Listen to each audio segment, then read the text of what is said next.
Right breaking news చూస్తున్నాం. కాసేపట్లో చెవిరెడ్డి భాస్కర్ రెడ్డిని ఏపీ సిట్ అధికారులు అదుపులోకి తీసుకోనున్నారు. తిరుపతి నుంచి బెంగళూరు వెళ్లిన సిట్ అధికారులు చెవిరెడ్డిని విజయవాడకు తీసుకురానున్నారు.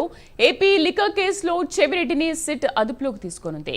2024 ఎన్నికల్లో 8.20 కోట్లతో చెవిరెడ్డి పిఏ పట్టుబడగా అప్పుడు ఎన్నికల కమిషన్ కేసు నమోదు చేసింది. అయితే మద్యం ముడుపుల తరలింపులో చెవిరెడ్డి పాత్ర ఉన్నట్లు సిట్ అనుమానిస్తోంది.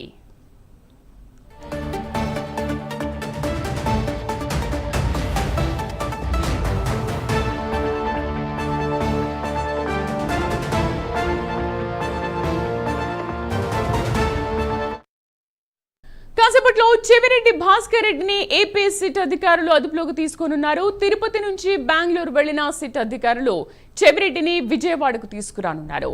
ఏపీ లిక్కర్ కేసులో చెవిరెడ్డిని సిట్ అదుపులోకి తీసుకోనుంది. 2024 ఎన్నికల్లో 8.20 కోట్లతో చెవిరెడ్డి పిఏ పట్టుబడగా అప్పుడు ఎన్నికల కమిషన్ కేసు నమోదు చేసింది. అయితే మద్యం ముడుపుల తరలింపులో చెవిరెడ్డి పాత్ర ఉన్నట్లుగా సిట్ అనుమానిస్తోంది.